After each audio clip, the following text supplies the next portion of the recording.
You know what? Cinema Arts? That's not a bad idea at all. I think that's exactly what we're gonna do on The Real Rush right here, right now. Bang your head to the opening riff. I have a blue house with a blue window. And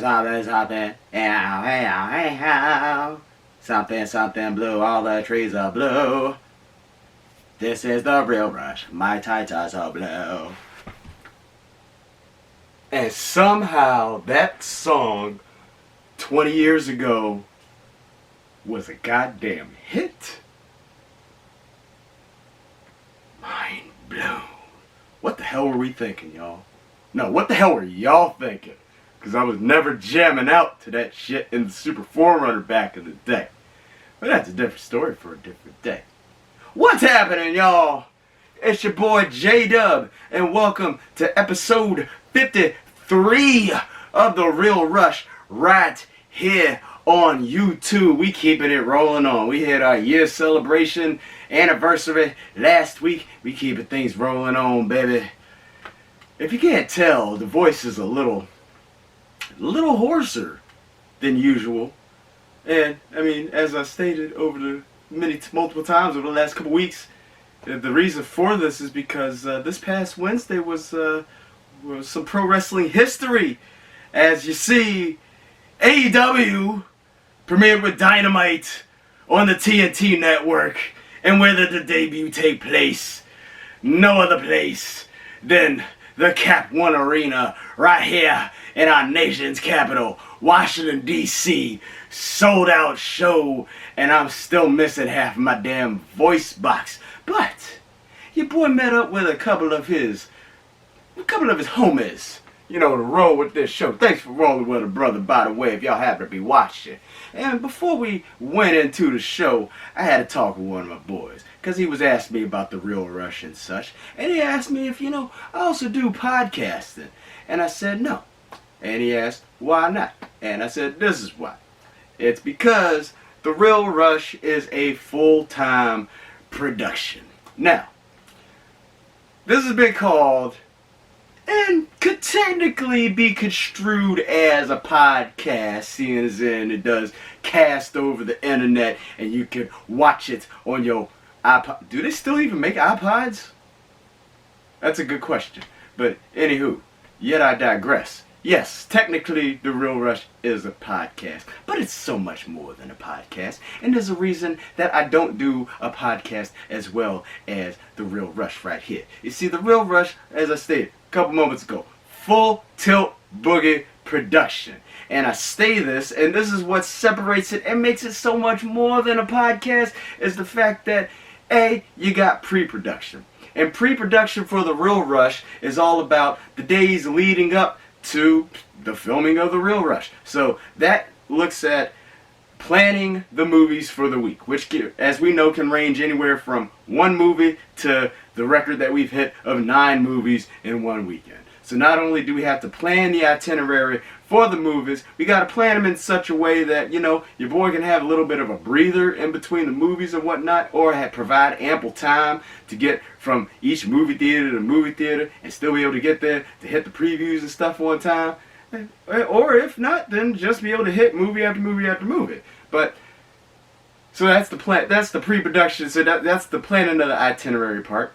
Then you got the actual movies part. Now, that part you would think would be most entertaining, which it is. But seeing as in that, part of my job here is to critique movies, I'm not only being entertained by movies, but I have to sit there and actually analyze them, so to speak, at the same time as well. So you tie the planning of the itinerary with the actual watching of the movies, and then coming home and having to sit down and, plot out, kind of like a treatment for that coming week's episode.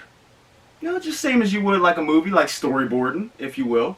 So that's all pre-production. And of course, the setting up of the lights and the camera and the action and all that is all pre-production.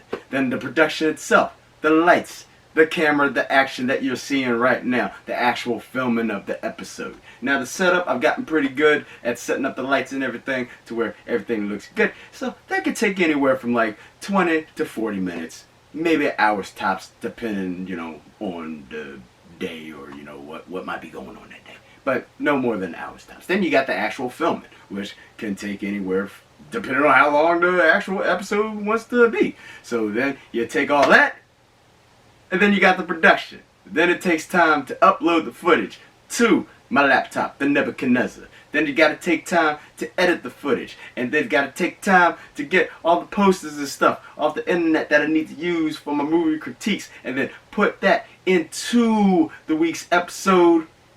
Then you got to render the joint. Yes, render the video, because we're talking digital video here. Now, depending on how long the episode is, if an episode is about half an hour, that could take about an hour and a half to render. Or if we're talking about one of my longer episodes, about almost an hour long, that could take anywhere from 2 to 3 hours to render. We haven't even uploaded the video to YouTube at this point yet, ladies and gents. And depending on how long the episode is, once again, that could take anywhere from an hour and a half to upwards of sometimes 4 total hours. Do all that math. And that is why The Real Rush is much more than a podcast. The Real Rush is a production, ladies and gents. It's as if it's like the type of podcast production that there's so much emphasis on the visualness that it's a podcast that literally jumps out the screen and sits on your face, son. So there you go. The Real Rush. A J-Dub production. And on this J-Dub production of episode 53 of The Real Rush, let's go ahead and get on down to the brass tacks of what we have going on this week as far as movie reviews go. And what do we have reviewed for y'all this week? What is up on this week's Real Rush ticket? Well, let's go ahead and kick things off with one of the most hotly anticipated and highly acclaimed movies of the year, ladies and gents. I am talking about Joker. Now, a little bit of a footnote here. We were supposed to see this, as I stated at the end of episode 52 last weekend, that we were supposed to see this at the Airbus IMAX earlier this week. Or we were going to see this on Thursday night at the Airbus IMAX. But this got pulled from both the Airbus at the Udvar-Hazy Center and the National Air and Space Museum's schedules due to parental backlash and controversy over the violent themes and the message of the movie itself. Great job, Snowflakes. You won that battle, but you did not win the war because the movie still got shown. Now, I understand why, there were reasons that a movie like this wanted to be pulled, but at the same reason, and this is just speaking truthfully, y'all, after what happened in Aurora during the Dark Knight Rises 7 years ago, a lot of people were scared to go to the movies after that. Understandably so. I went to go see The Dark Knight Rises just a couple weekends later after what happened there. And I went to go see it at the Airbus at the Udvar-Hazy Air and Space Museum because in my mind, most importantly, if I'm going to go see a movie like that and there might be some shit that could pop off, I'm going to go to a place that's a government-run facility where they have armed guards that may be able to handle some shit like that if it does pop off. So, unfortunately, we were not able to see this at the Airbus IMAX. And luckily, as far as I know, no reports of anything popping off. And there's more than, the reasons why for that. We're going to get down to that in this episode. So we went ahead and saw this at IMAX at Hoyt's on Thursday afternoon. Your boy saw the first showing. And Joker, this is a deep, dark character study into the famed villain of the Batman DC comics. And this one, set 1981. It follows the origin story of Joker, aka Arthur Fleck, played brilliantly by Joaquin Phoenix. And it follows him as a mentally disturbed young man trying to make it as a comedian in the early 80s. But the world around him is just so gritty and grimy that it seems to just kick him at any point that it necessarily sees any opportunity to do so while he's down. And all of this just takes its toll on the poor man's mind. And through that, ends up becoming the Joker. So we got Joaquin Phoenix. We got Robert De Niro. Zazie Beetz. Mark Maron shows up in a cameo. Yo. This movie right here. This movie right here. This is not your average run-of-the-mill origin story. Or maybe it is, because we don't usually get too many villain origin stories.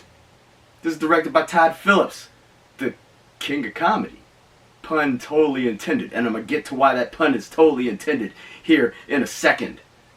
The man who brought us Old School and The Hangover and many more funny movies of that sort. Yes. He still has his style about it. The soundtrack choosings that the man picked out for the film on point. This is just a gritty, grimy look. Another prequel almost. Well, not almost. It's a prequel to how we get to Batman eventually. Any Batman origin story, if you really want to boil it down to it. But this just takes such a gritty look into how the Joker became the way that he is. And it is quite the outstanding character study. And this is where we're going to get into why I felt that the backlash was a little over the top there. Because the film's message here, ladies and gents, is not about, inciting violence when you feel wronged by the society or by the world or anything along those lines. But on a deeper level, it's more about how you do have your mentally disturbed people in the world. And this takes a very cautionary look on how not to treat people like this so they don't end up becoming Jokerish type peeps. Cautionary tale. Joaquin Phoenix. Your performance, boy. Woo! That's the Real Rush golf clap of damn near the year right there. Is he going to get a Best Actor nomination? There's so much buzz surrounding his performance here in The Joker. For him to not get a Best Actor nomination, and I know we're early in award season, we haven't even saw all the rest of the performances yet. I can't even think of an actor who's put on a performance thus far this year outside of RDJ and Endgame that would be deserving of a Best Actor nomination. But I'm gonna go ahead and put him just the same as I did Renee Zellweger as Judy Garland last week on an episode of The Real Rush on episode 52.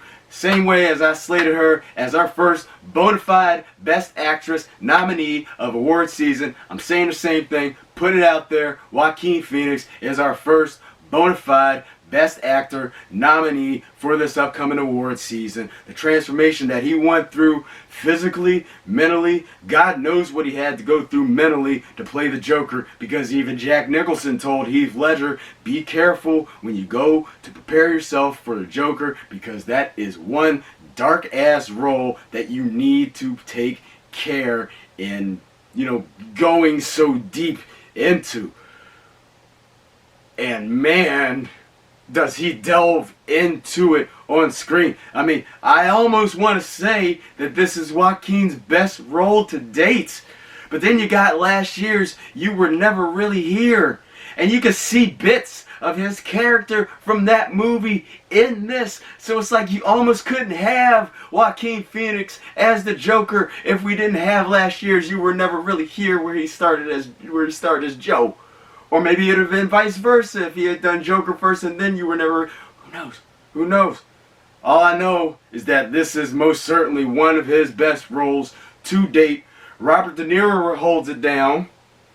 And the reason that I said that Todd Phillips, the king of comedy, pun definitely intended, directed this film is because this film was supposed to be originally a Scorsese-helmed project many, many years ago.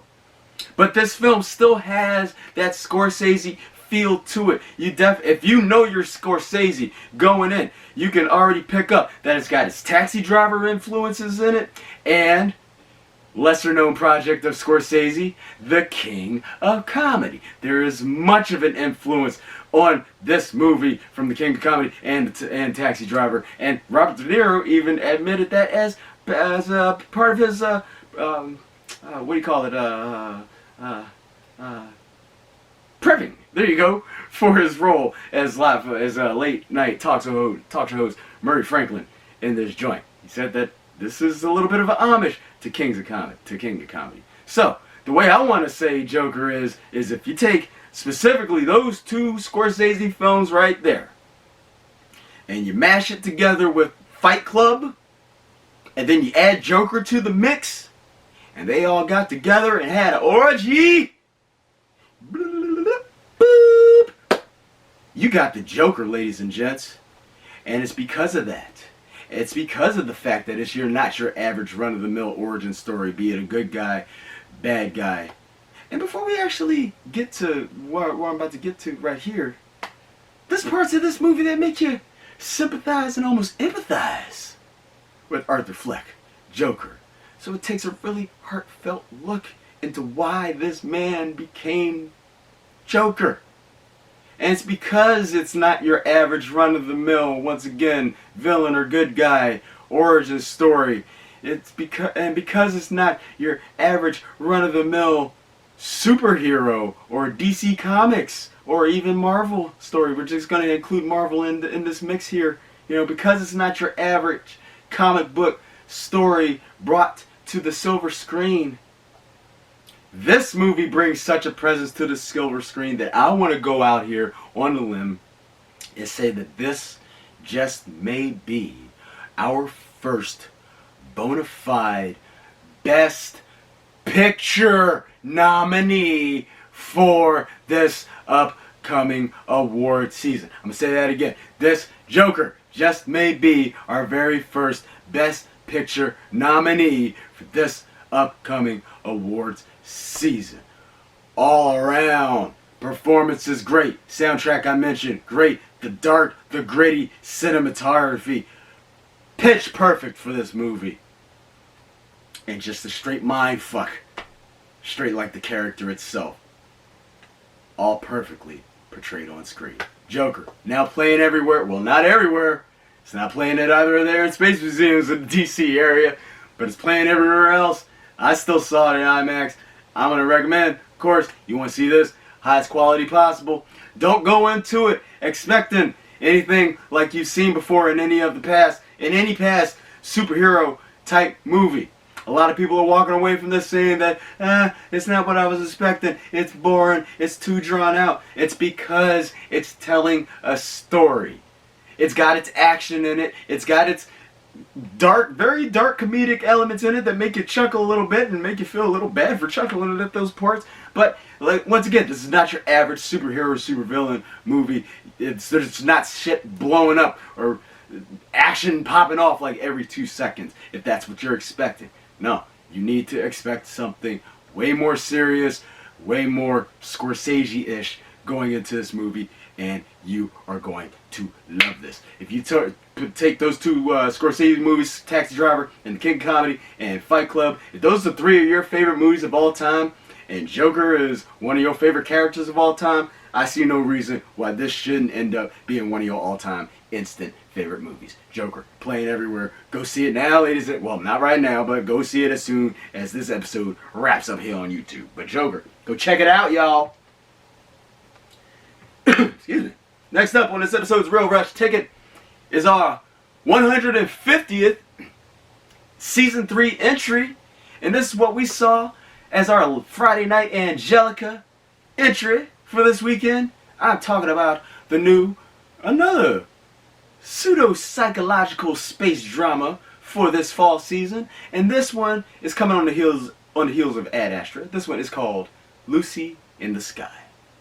And this stars Natalie Portman as astronaut named Lucy Cola, who has gone out into space. She's seen the world in ways that very few people have ever seen it before, you know.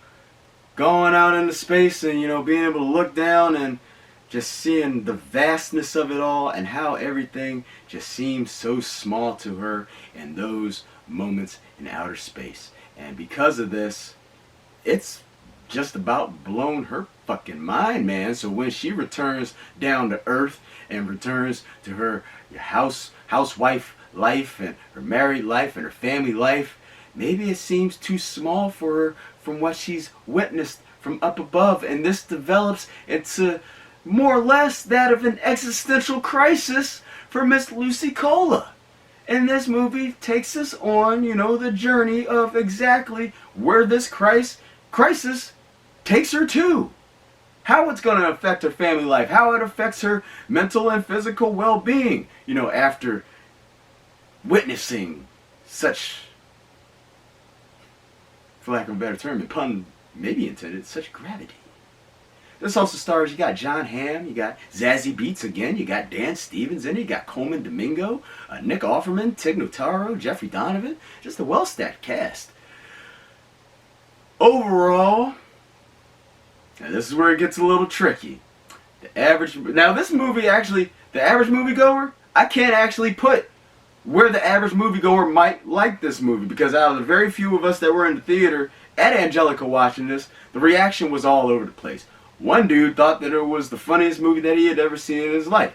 Another dude was checking his phone every 5 minutes. Back of the hand, I'm just sitting there taking it all in. Because, hey, not everybody can possess my level of appreciation for these type of things.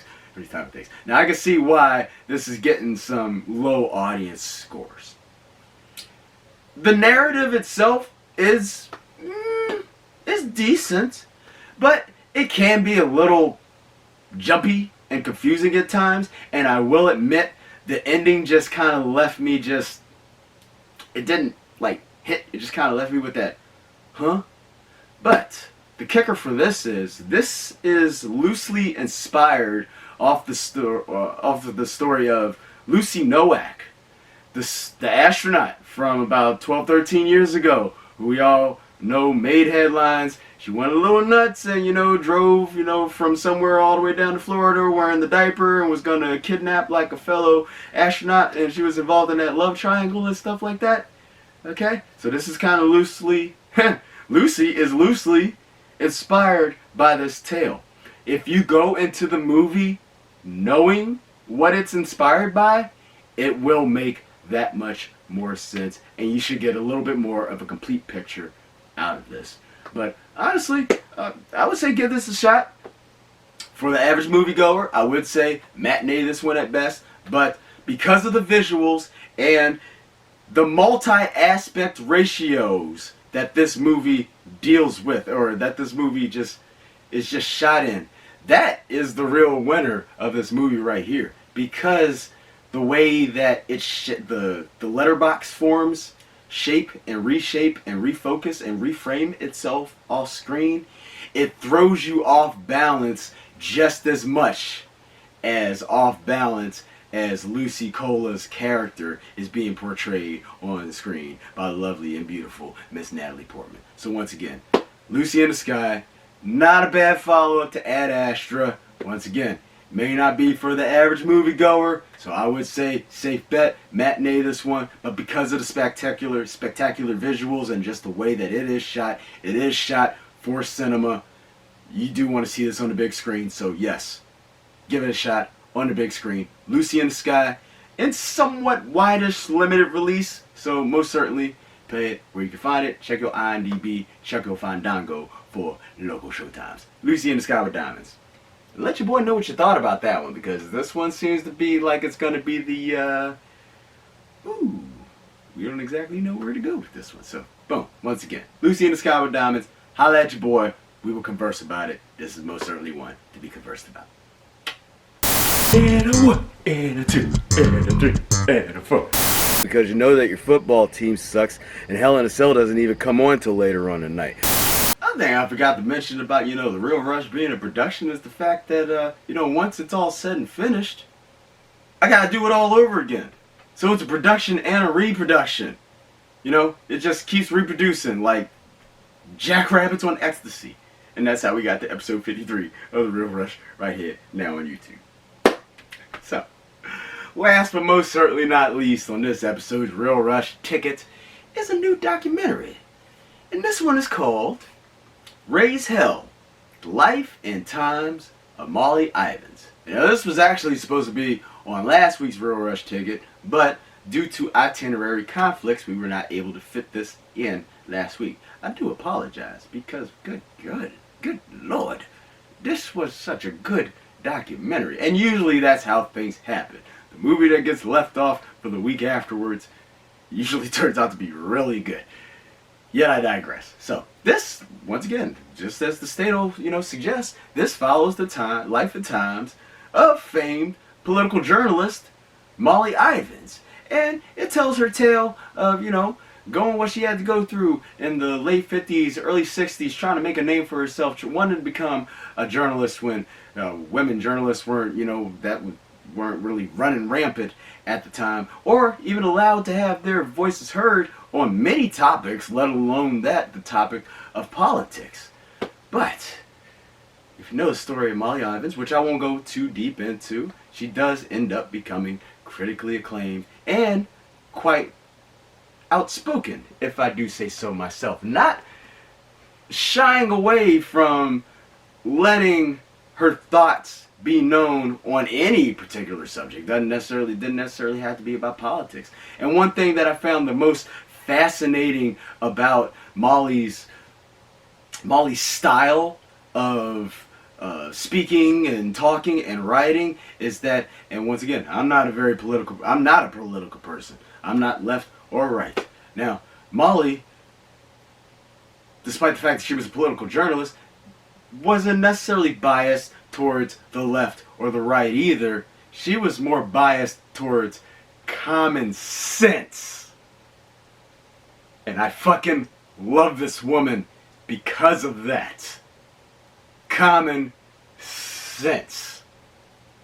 And truly inspirational. So, if you know about the story of Molly Ivins, this is right up your alley. The audience absolutely loved it. I'm actually at a tie almost on which one I want to give the Real Rush pick of the week to, between Joker and Raise Hell, The Life and Times of Molly Ivins. The audience loved it. The few that were in attendance at Cinema Arts, I absolutely love it because this is right up my alley. Right here. Just boom, no nonsense, spurting out exactly what I say, what I'm thinking at the goddamn time.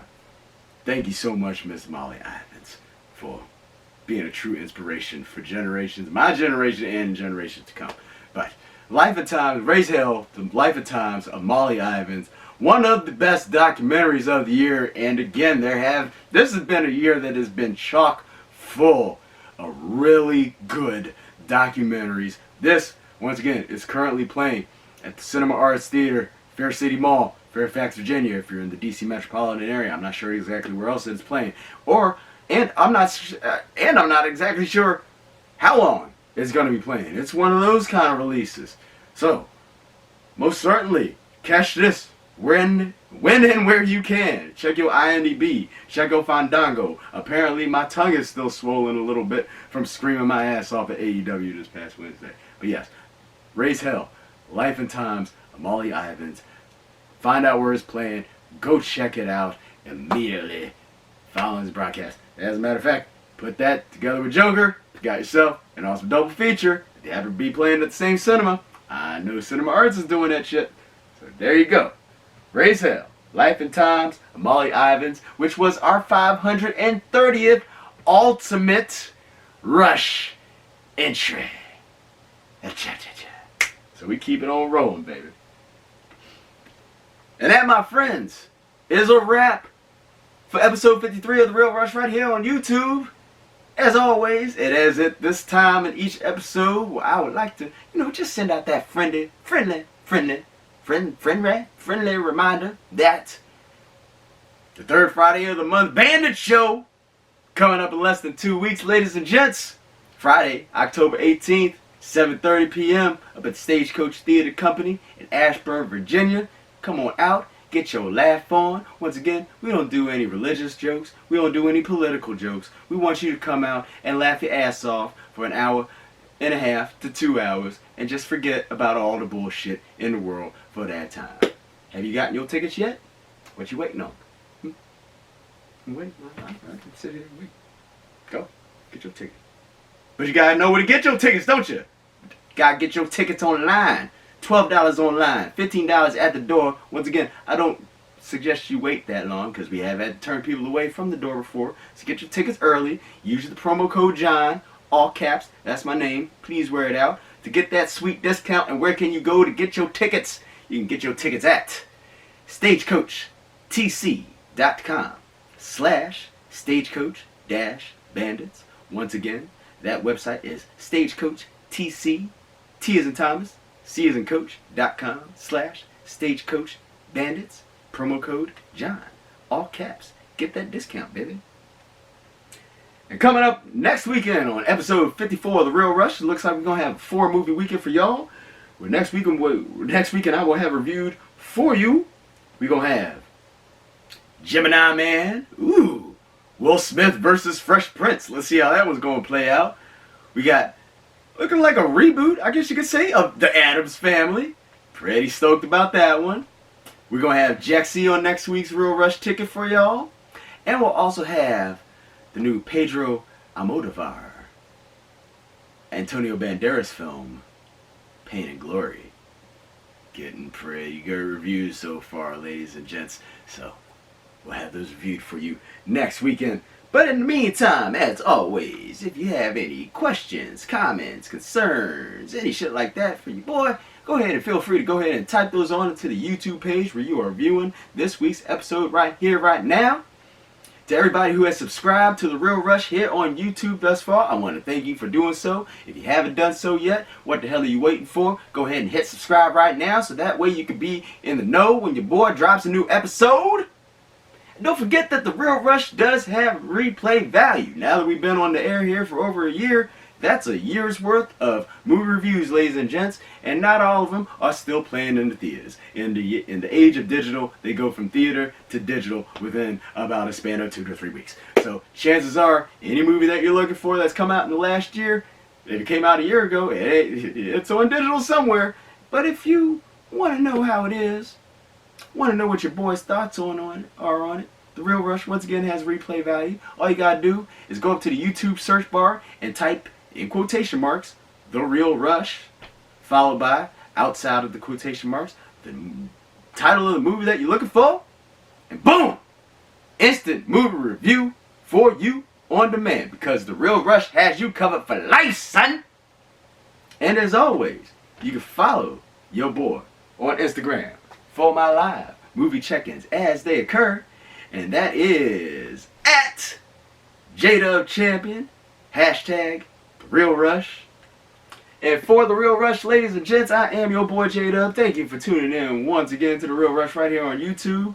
Remember, when you're at the movies, there ain't no need for all the chitting and the chatting and all the yipping and the yapping and stuff.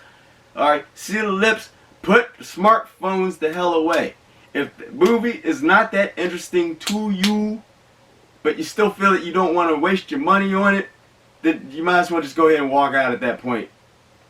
I don't know why pay $20 to come to a movie to stare at your phone the whole time. I just don't get it. I just don't get it. And the smartwatches too. Every time your arm gonna move, brightening up the goddamn movie theater like a fucking nuke just went off up in the sumbitch. Seriously, keep the lips shut, put the smartphones away, and turn the smartwatches to dim. I can guarantee you this, ladies and gents. Any conversations that need to be had, and even the time, will be waiting for you after the movie is all said and done. But while you're at the movies, enjoy yourselves. Have fun, y'all. Love J-Dub. And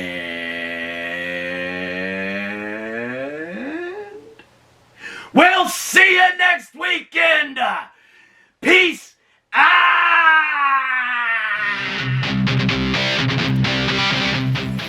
Fresh Prince, Will Smith. Fresh Prince, Will Smith. Fresh Prince, Will Smith. Fresh Prince, Will Smith. Fresh Prince, Will Smith.